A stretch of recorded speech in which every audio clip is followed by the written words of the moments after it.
Hey guys, welcome back sa ating YouTube podcast entitled Negosyo Lang Tayo.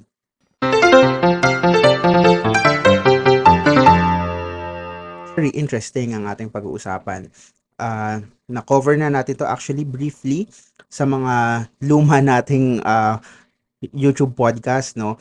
But ngayon, gusto ko kasi siyang i-emphasize dahil actually isa to sa mga na-overlook or medyo parang nako-curious yung mga tao i-franchise, no? Pero hindi nila alam kung paano sisimulan or hindi nila alam kung paano or ano yung gagawin. Okay? So, ito ay ang pag-franchise ng isang Lotto outlet. Okay? So, syempre, tayo mga Pilipino, no, mahilig tayong, syempre, tumaya ng Lotto, i-check yung luck natin kung mananalo tayo sa mga ganitong klaseng mga gamble, 'di ba? Or mga parang pwede na rin nating sabihin parang pastime natin mga Pilipino. Okay? So ngayon, i-discuss natin lahat about sa pag-franchise or sa pagkuha ng isang Lotto outlet. Okay? So sisimulan natin to sa Lotto application form, payment application fee, yung installation and inspection and evaluation of proposed site ng isang Lotto outlet. Andiyan na rin yung isa sa pinakamahalaga, syempre, screening or mga requirement ng isang applicant or franchisee ng Lotto. Andiyan na rin yung mga kailangan na pictures na kailangan nating isubmit, yung cash bond, yan, isa sa pinakamahalagang kailangan natin ma-discuss for today. And also, andyan yung signing ng franchise or agency agreement. Sa kanila kasi agency agreement yung tawag, but for other franchise companies, franchise agreement, okay? And lastly, andyan yung training and securing of supplies, okay? So, simulan na natin, no? Ano ba yung first na i-discuss natin? Lotto application, okay? So ngayon, kung mapapansin nyo, no, kung may mga avid Lotto bettors dito, so siguro mapapansin nyo na madalang yung mga Lotto outlets na magkakadikit, okay? Dahil isa yan, actually hindi lang naman sa Lotto sa ibang mga franchises din, franchisors din, no? Isa din sa requirements ng mga Lotto outlet ay dapat hindi dikit-dikit or hindi magkakatabi ang mga Lotto outlet, okay? So, meron silang mga requirements. So, ngayon, kung meron ka ng area or nagbabalak ka ng maghanap ng area, so, kailangan i-make sure mo na hindi malapit ang area yung gusto mo sa existing na Lotto outlet dyan sa area mo. Okay, so kung tatanungin natin, gaano ba kalayo or gaano ba dapat kalapit ang isang Lotto outlet sa kapwa niya Lotto outlet? For provinces, dapat ang layo nito ay 100 meters, okay? For National Capital Region, 100 meters din, okay? And from existing draw courts and substations, dapat naman ay 200 meters, okay? So next, isa naman sa pinakamahalagang kailangan natin i-consider, no? Ang mga eskwelahan. Okay, so dapat meron din tayong distansya sa eskwelahan dahil syempre lagi natin tatandaan, no, ito ay sugal pa rin. Ito ay isang form ng sugal pa rin. Kaya kailangan malayo siya sa mga elementary at high schools. Okay, so nabanggit natin, no, elementary and high school only. Hindi ba kasama ang university? Hindi kasama ang university. Okay, kasi actually dati rin nagtataka ako. May mga Lotto outlet kasi na malalapit sa mga university. Sabi ko, bakit kaya ganun? Di ba hindi pwede? Ayun naman pala sa mga elementary and secondary schools lang. Okay? So, kailangan 100 meters din ang layo ng Lotto outlet mo sa pinakamalapit na elementary at secondary schools. Okay? Next. Okay. So, para sa area para sa area na pipiliin mo din pala, kailangan mag-picture ka din, okay? So, kailangan mong mag-picturean yung site kung saan mo specifically ilalagay yung mismong pwesto ng paglalagyan mo ng Lotto outlet. Also, kailangan mong mag-sketch, okay? Or, may option tayo dahil, syempre, teki na tayo meron tayong Google Maps ngayon, no? So, pwede mo hanapin sa Google Maps yung exact location or mall ng paglalagyan mo, tapos pwede mo screenshot yun, isulat mo yung address, tapos ipapadala mo sa PCSO. Okay? So, may mga email sila. So, ilalagay ko na lang yung email sa description below. Okay? Kasi iba-iba yung email na pagsisendan nyo. Kapag nasa NCR area kayo, iba yung pagsisendan nyo. Kapag nasa Southern Tagalog or Bicol region kayo, iba din yung email. So, lahat ng mga email addresses, ilalagay ko sa description below. Okay?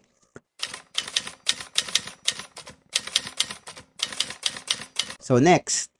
Ito na. Isa sa mga ito na, dito na tayo mag-start maglabas ng pera, no? Kung mag-apply tayo ng isang loto. Payment and application fee. So, may bayad of course ang pag-process, no? Ang application fee ng isang loto outlet. So, kung tatanungin nyo, saan ba mapupunta yung 2,500 na babayaran namin? Mapupunta to sa pag-process or pag-evaluate ng PCSO ng location mo. Syempre, for example, meron kang tatlong location, okay? So, yung tatlong location na yun, pupuntahan lahat yon ng PCSO. So, syempre, magpapadala sila ng mga business development specialist nila. Check nila kung maganda ba yung foot traffic dito. Syempre, ayaw din naman nila kayong malugi, no? So, check nila yung profitability ng area at kailangan nyo magbayad ng 2,500 pesos per, okay?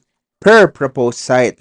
Okay, so ngayon, kung tatlo yung proposed site nyo, kailangan nyo magbayad ng total of 7,500 pesos. Okay, so per location yan. Okay, pero kung confident naman kayo sa location na napili nyo, na-discuss naman natin yung mga requirements, di ba dapat malayo sa mga kapwa niya Lotto outlet, sa school, ganito, ganyan. So, at also, kung for example, na market study nyo na, definitely, kahit isa na lang i-propose nyo. Okay? So, pero it's recommended that you have you get a backup site, okay? Or a backup area just in case, okay? And also, gaano ba katagal malaman kung approve na yung yung area ko or yung pinropose kong location? It will take you about 5 working days for the site approval. Okay? So, 5 working days. Actually, mabilis na yun, ha? 5 working days. Okay? So, but again, estimate lang to. Within 5 working days, pwedeng mas mabilis, 'di ba? Pwedeng mas matagal, hopefully hindi, no? So, yun na may nakalagay. Within 5 working days, okay?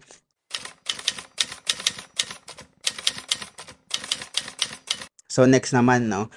Isa din sa pinakamahalaga na kailangan nating i-discuss, yung screening ng isang applicant, no? So, sino ba yung mga qualified bilang isang lotto operator, no? So, i-discuss natin kung ikaw ay isang sole proprietor at kung, for example, may partner ka din, for example, naka-DTI kayo, basically, kailangan pareho kayong Filipino citizen. Okay? You must be Filipino citizen. And also, your company, kasi syempre kapag magkukonda ka ng business, kailangan may DTI and documents ka pa rin. Kailangan registered. Okay? So, kailangan registered yung mga papeles nyo or yung business nyo. So, basically, kung sole proprietor ka or partnership kayo, DTI lang naman yan. Kukuha kayo yung DTI. Okay? Ngayon, kung corporation naman kayo, usually yung mga corporation, no, ito yung mga madaming fina-franchise ng mga lotto outlets, no? So, very strict actually talaga si PCSO dito sa mga requirement nila. So, kung corporation kayo, you must be fully owned and controlled by Filipinos. Okay? So, dapat Filipinos din yung board members nyo or yung nagko-consist ng corporation nyo. Okay? So, kailangan mga Pilipino. Okay? Next, yung mga corporate officers must all be Filipinos. Ayan. So, pansin nyo, very strict talaga si PCSO, no? In terms sa ownership ng mga lotto outlets. So kailangan mga Pilipino ang mga nagko-conduct ng mga lotto outlet businesses. Okay? And lastly, kailangan registered din. So, dapat, kung corporation kayo, may SEC kayo. Okay? Next, so, actually, hindi ko na nalagay dito, pero, may mga additional qualifications din tayo. In terms sa pag-apply or sa qualification ni franchisee. So, kailangan may NBI clearance ka. So, syempre mahalaga yun, bina-background check yan. So, kung corporation naman kayo, dapat meron kayong secretary certificate. So, yung secretary certificate, dito kasi i-determine ko sino yung signatory ng corporation. Okay? So, kailangan nyo rin ng 2 valid IDs, proof of yung 2 valid IDs or yung proof of identification ng signatory nyo doon sa SEC, doon sa Secretary Certificate. Kailangan nyo rin ng ITR, latest income, latest audited financial statement. Okay, so kailangan din yan. Company tin, sa corporation naman yan, and SEC registration, articles of incorporation. Ayan, those are requirements for for corporation pa rin, no? So, in terms sa individual applicant naman, no, ito yung mga additional requirement. So, you must be at least 18 years old. Okay, so dapat legal age pa rin. Andiyan pa rin yung 2 valid IDs natin. And andyan pa din yung mga NBI clearance natin. And yung ITR natin. Okay, so basic naman, basic additional requirements. So, madali naman kuhanin yan. Okay? So, yun ang mga requirements or screening requirements para sa isang Lotto franchisee. Okay? So, next.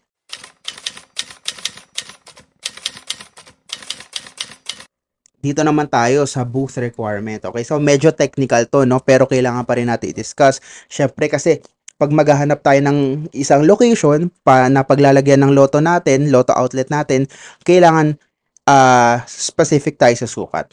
Okay? So, ano ba dapat yung sukat? Must be at least 2 by 2 meters. Okay? So, ano ba yun? Gaano ba kalaki yun? It's basically 4 square meters. So, gaano ba kalaki yung 4 square meters?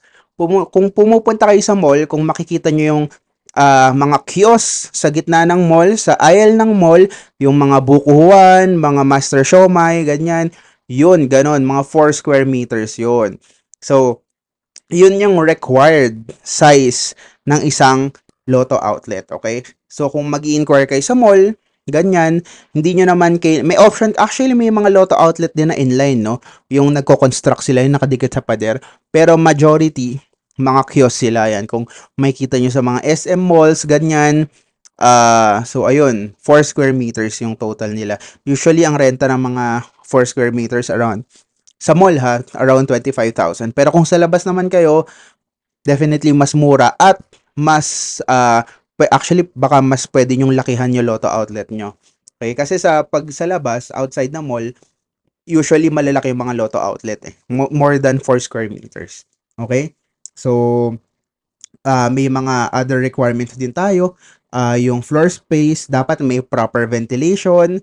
Dapat, eto pinakamahalaga, meron dapat tayong wireless and fixed landline telephone. Ano ibig sabihin nun? Dapat may internet kayo. Syempre, doon kasi nilalagay yung yung mga bet ng mga tao, 'di ba?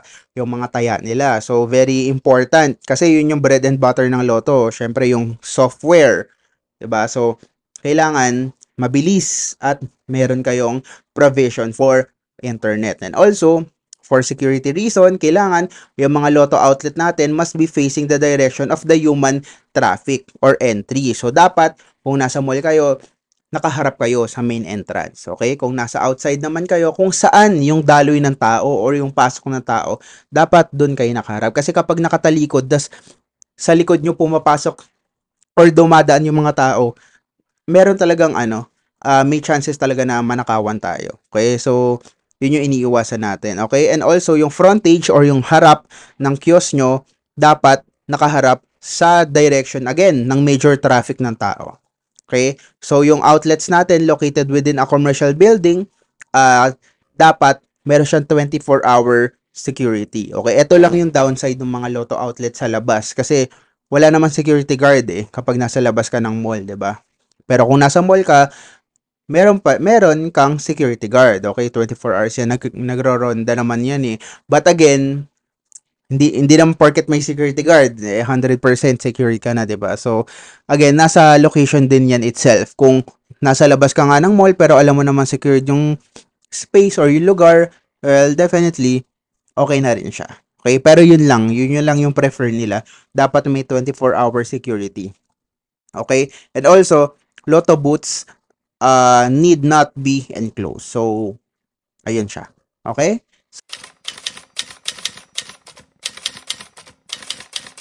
So, yan ang booth requirement natin. Okay? So, next, eto na, yung submission of pictures. Okay? So, for example, nakapag-send na kayo and naaprubahan na yung location na napili nyo. So, ito na yung next step. Okay? So, upon receipt of the notice of approval from the PCSO, kapag naaprubahan na tayo, the applicant must accomplish the following within 15 days. Okay? So, first, kailangan to submit pictures of the interior and exterior of the constructed booth. So, ito na yung gawang booth. Okay? So, kailangan yung mapicturean yan. So, kailangan yung picturean yung labas and loob ng booth na nilagay or kinonstruct dun sa area na aprobahan para sa inyo. And also, again, ito na yung pangalawang labas natin ng pera.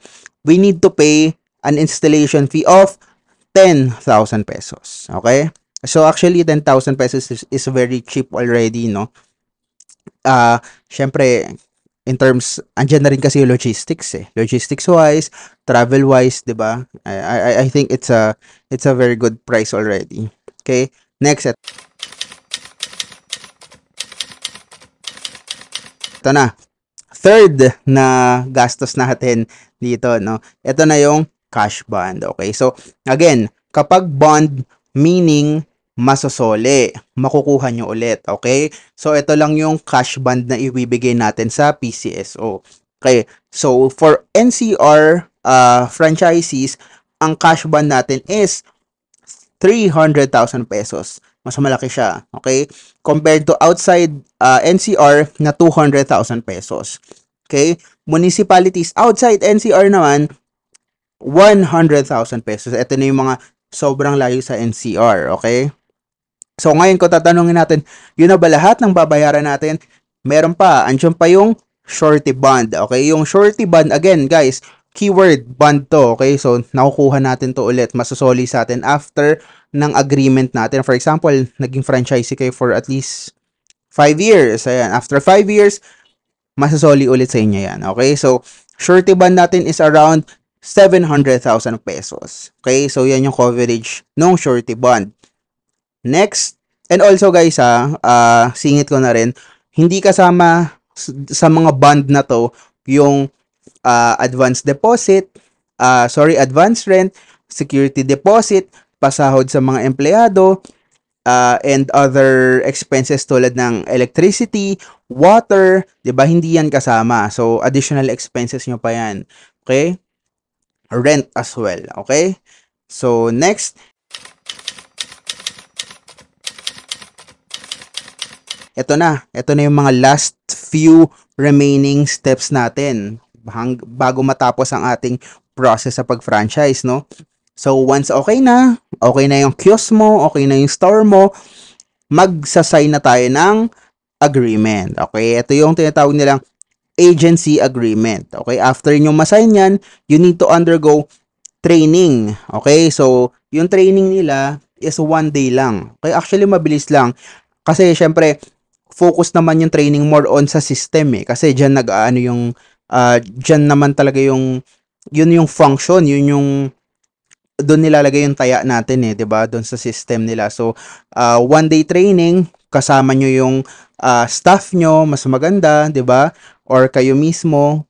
Pero syempre, it's encouraged na kasama yung staff nyo kung may staff kayo, okay? Pero kung kayo naman mag-operate kahit kayo lang, all good na tayo.